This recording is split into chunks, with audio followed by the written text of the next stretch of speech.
मिलने कोई नहीं आया प्रशासन की तरफ से, क्या कुछ कहना चाहेंगे? क्या आपका ऐसे ही लगातार धरना चलता रहेगा? सबसे पहले तो मैं पत्रकार बंधुओं का धन्यवाद करता हूं कि आप हमारी जो न्यूज़ है, जो सैनिकों की जायज़ मांगे हैं, जो जायज़ मांगे हैं, आप उसको कश्मीर से लेके कन्याकुमारी तक ले जाने का काम कर रहे हैं। और जितने भी मैं आपके दर्शक हैं, मैं उनको भी कहना चाहता हूं हाथ जोड़ के कि कोई भी वीडियो आप लोगों तक पहुंचता है तो उसको एक दूसरे के पास में भेजें, जिससे ज़्यादा से ज़्यादा जवानों तक वो खबर चली जाए और जागरूक हो।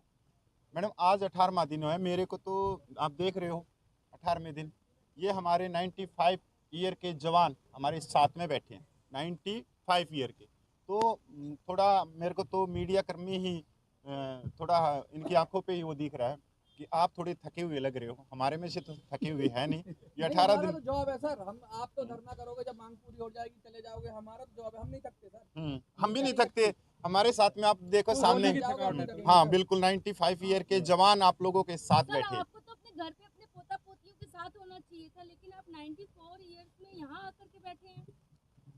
वो बेटे इसलिए आना पड़ा है कि जो हमारे बेटियां हैं जिन्होंने अपने सुहाग को खोया हुआ है, उनकी बहाली के लिए हम ये मोर्चा संभाले हुए हैं।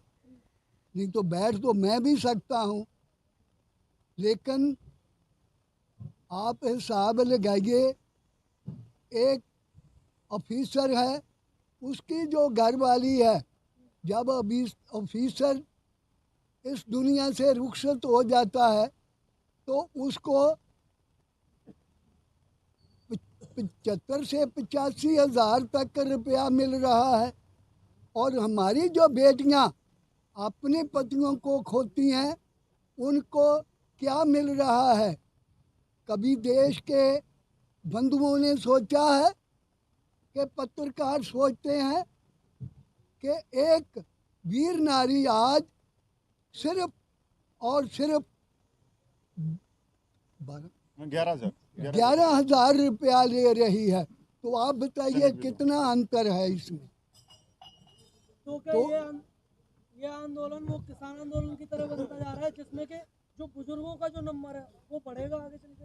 नहीं सर, ये किसान आंदोलन की तरह तो नहीं है। ये शांतिपूर्वक है और संविधान के दायरे में जायज मांगों के लिए आप नहीं, ये वो भी शांतिपूर्वक था, पर इसमें हम सरकार से उम्मीद लगा के चलेंगे।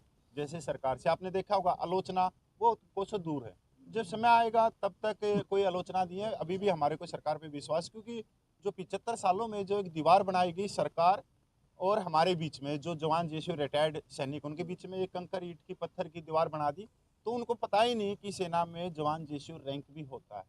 वो सरकार ये देखती है कि जो रिटायर्ड अधिकारी हैं वही टैंक को जमीन पे नहीं कंधे पे रख के और दुश्मन के छक्के छुड़ाते हैं। ऐसा नहीं है। सबसे ज़्यादा 97% जवान जेसीओज हैं और उनके जायज मांगे संविधान के दायरे में। आर्टिकल 14 यही कहता है, समानता का अधिकार दो। आज 18वां दिन है, सरकार की तरफ से किसी ने आपसे बातचीत का कोई रास्ता खोलने की बात हुई है? नहीं, हमारे तरफ से तो सर दरवाजे खुले हुए हैं। वैसे आप बोलते हो कि सरकार की तरफ से आपसे किसी नहीं, सरकार की तरफ से अभी तक किसी ने बात करने की कोशिश नहीं की है। पर हाँ, राजनीतिक पार्टियों के बड़े बड़े जो राजनीतिक पदों पे बैठे हैं, जो विपक्ष है, उनके फोन आ रहे हैं, पर हम अपने मन से उनको भी साफ संदेश दे रहे हैं। परमिशन से भी मना कर दिया जा रहा है और लगातार कल भी आप आए थे होली पे, तो काफी दिक्कतों का सामना करना पड़ रहा है। क्या लगता है कि अब आप आगे कंटिन्यू कर पाओगे?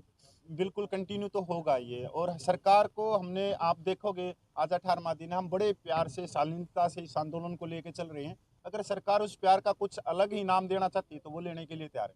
फिर हमारे धरने का 18वां दिन है, क्या सेना के बड़े अधिकारियों द्वारा किसी तरीके का दबाव पड़ रहा है आप लोगों को ये धरना खत्म करने के लिए? ये बिल्कुल एक नंबर का सवाल पूछा है। मैं पत्रकार महोदयों का फिर धन्यवाद करता हूँ, क्योंकि जो रिटायर्ड है ना, जो रिटायर्ड है अधिकारी हैं, वो बहुत सारे मंत्री भी हैं और बहुत सारे उच्च पदों पे भी बैठे हैं, मिनिस्ट्रियों में भी बैठे हैं।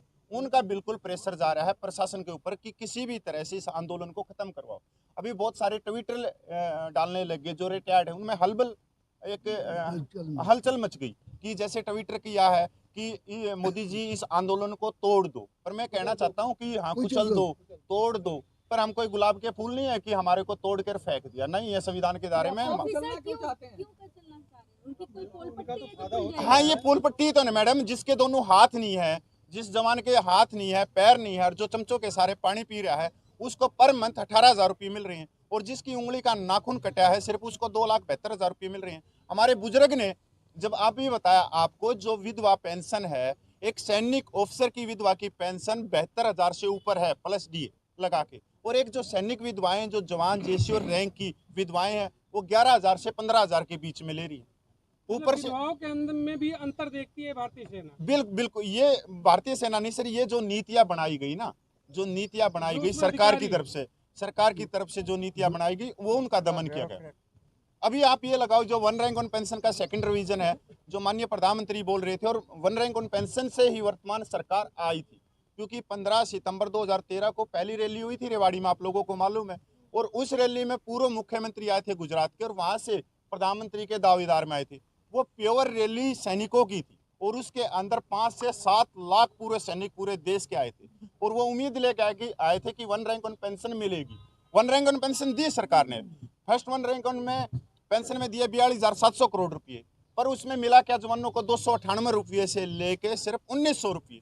ये जो जेसीओ रैंक है मेरे साथ में बैठी, ये भी जेसीओ रैंक है, ये भी जेसीओ रैंक है, 298 रुपये। Second one rank on pension 20 जनवरी को दी, उसके अंदर 23,000 करोड़ रुपया दिया, परमेश्वर को बाहर निकाल दिया, एक्स ग्रुप के 2 खाते कर दिए गए। उसके बाद में जो जेसीओ रैंक है, जो सेना की जो कहते हैं कि ये सेना की सेकंड कमांड है, गजेटेड ऑफिसर है, और सेना उन्हीं के ऊपर चलती है, वो उस वन रैंक वन पेंशन से बाहर करती है। एक बड़ा सवाल ये है कि जब 42,000 करोड़ पहली बार दिए गए और बाद में 23,000 करोड़ रुपए दिए गए, तो ऑलरेडी बजट घटा दिया गया ORP 2 में, उसकी तो बात आप करते नहीं है। नहीं, वो ऐसा नहीं है। जो 5 साल का रिवीजन है उसका बनता ही इतना है, और वो बनता कितना है वो जवानों के तो हक में आया ही नहीं। अभी इसी वन रैंक ऑन पेंशन में आप ये देखो कि आपको जो अमाउंट कम हुआ है 2006 में एक जो नायक था उसकी थी 4,040 रुपये पेंशन, और एक लेफ्टिनेंट कर्नल की थी 14,600 रुपये। 14,600 से वो पेंशन बढ़ के 2023 के अंदर 95,000 प्लस डीए 1.5 लाख से ऊपर पहुंच गई। और वो जवान जो 4,040 रुपये ले रहा था, आज भी वो कितनी ले रहा है? 20,000 रुपये। तो ये कोई जादू की छड़ी थी सरकार के पास में, जो एक ही वर्ग के ऊपर घुमाई गई। जनरल वीके सिंह जो कि आपकी ही कम्युनिटी से आते हैं, वो उन्होंने आपसे बात करने की कोशिश की है? नहीं, जनरल साहब है, हम उनका धन्यवाद करते हैं, और हमारे भी जनरल साहब, हम तो इतना ही कहें, उनको मालूम है, क्योंकि वो बहुत बड़े पद से आए हैं रिटायर होकर, उनको मालूम है ये भेदभाव। आप कभी मौका मिले आपको, मीडिया को अगर उनके सामने आए तो आप पूछना, वो भी बोलेंगे ये जायज है, ये जो मांगे जायज है। वो तो सत्ताधारी पार्टी के सांसद हैं। हाँ, हम उसके बावजूद भी वो आपकी बात वो प्रधानमंत्री तक नहीं रख रहे हैं। मेरे हिसाब से तो नहीं रखेंगे, क्योंकि सर ये जो है ना, ये बहुत बड़ा भेदभाव है, शोषण का। कि वो खुद ऑफिसर है, इस वजह से। हाँ, वो नहीं रखेंगे, कभी भी नहीं उनकी नीयत में खोट है बेटा। आप कह रहे हो ऑफिसर्स की नीयत में खोट है? यस, हाँ बहुत बड़ा बिल्कुल आरोप लगा रहे हो आप। हाँ जी, ये बिल्कुल है। असली है, मैं कोई गलत आरोप नहीं लगा रहा हूँ, आप हिसाब लगा लीजिए। अच्छा, आपने किसी डेलीगेट्स ने प्रयास किया है सरकार से वार्ता करने का? आपने किसी को भेजा अपने यहाँ से? सर, हमारे जो मांग पत्र डेली निकल रहे हैं सरकार के लिए, कि सरकार हमारी बात को सुने, बैठ के सुने, और इसमें जो भी है ये सरकार के पाड़े में ये फुटबॉल।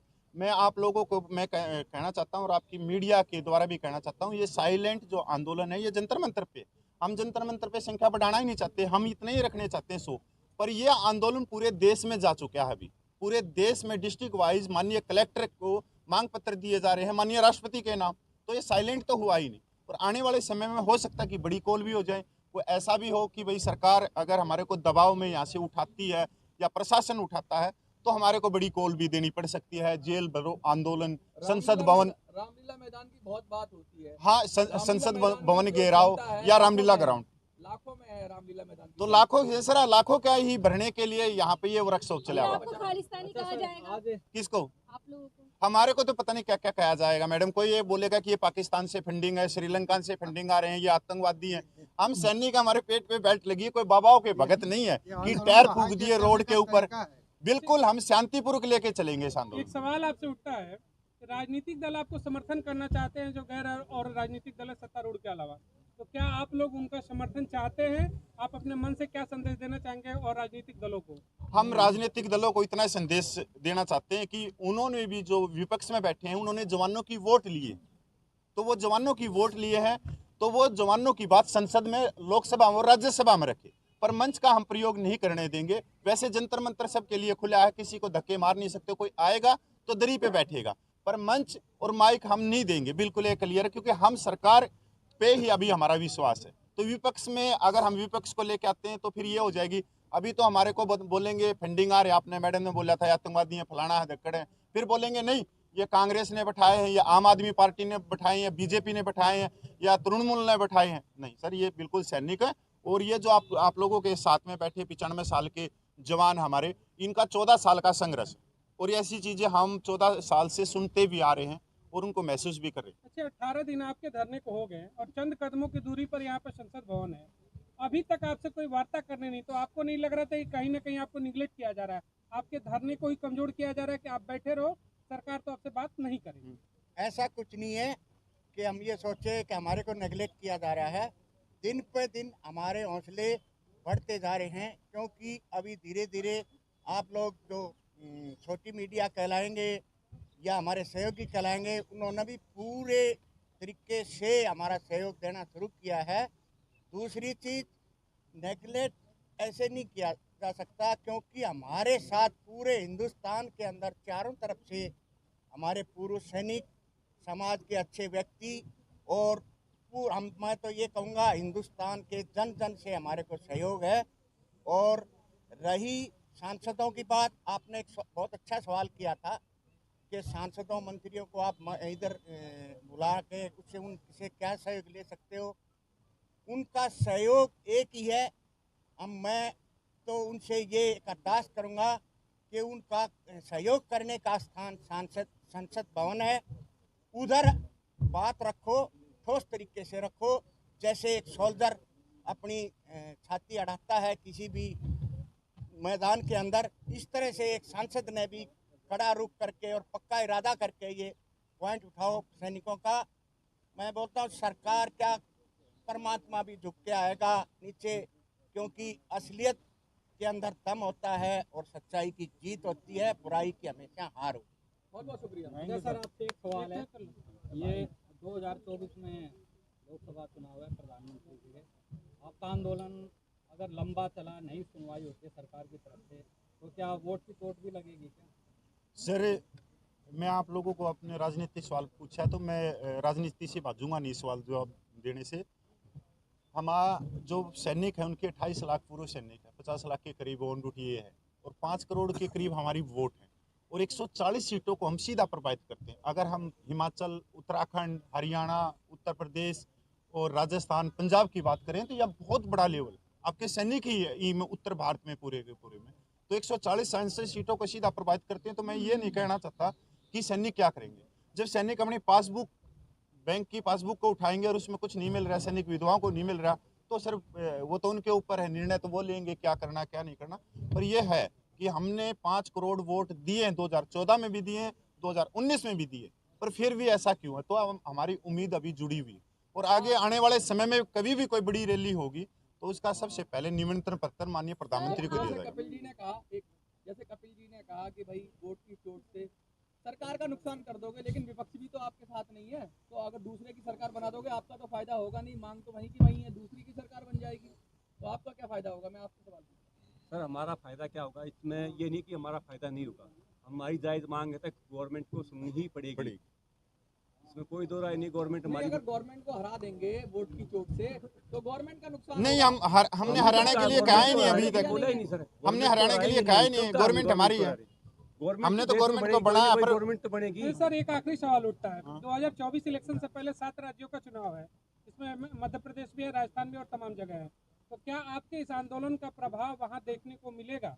सर ये तो आपकी बातें मांगी नहीं जाती है तो? आने वाला समय बताएगा, क्योंकि सर मैंने बताया ना कि ये साइलेंट आंदोलन जंतर मंतर पे, पर ये साइलेंट आंदोलन नहीं है। हर एक डिस्ट्रिक्ट में रोड मार्च निकाले जा रहे हैं, मीटिंगें की जा रही हैं और बड़े लेवल पे की जा रही हैं। अगर 7 राज्यों में भी चुनाव है तो वहाँ भी हो रहे क्या, पूरा का पूरा। अब मीडिया सर एक आप माहौल बना हुआ है कि जो मोदी विरोधी वो देश विरोधी, जैसे किसान आंदोलन में भी उनको यही सब चीज बोले थे, आप भी ऐसी जा रहे, क्योंकि आजकल एक माहौल है कि जो मोदी सरकार के खिलाफ आवाज उठाता है उनको यही कहा जाता है या तो विपक्ष की चाल है या फिर ये भैया देश विरोधी है। सर मैं एक चीज बताना चाहता हूँ कि हम भी 2014 में वोट दिए हैं, 2019 में भी दिए हैं। अगर आप जो अंधभक्त बोलते तो हम भी उन्हीं में शामिल है, और आज भी हमारे कुछ पार्टी पे विश्वास है कि हमारी वो मांगे पूरी करेगी, कि ये चीजें जाएंगी। सर आपके घर परिवार की जैसे बहुएं हैं, महिलाएं हैं और बच्चे हैं, वो मना नहीं करते आप लोगों को यहाँ आने के लिए? नहीं, वो तो खुद आना चाहती हैं। जब हम कहेंगे, जब अब की बार जैसे बहुत सारी जगह ऐसे हैं, जैसे सैनिक की दुआएं आप लोगों ने देखा होगा 20 फरवरी को, पर कभी ऐसा मौका लगा कि रामलीला ग्राउंड का, तो आप देखोगे वहाँ पे 3-4 दिन पहले तो टेंट लगने शुरू हो जाएंगे, खाना बनना शुरू हो जाएगा। बहुत बड़ी समाज है सैनिक समाज, और अपने बलबूते की अपनी मांगों को लेके चल रहा है।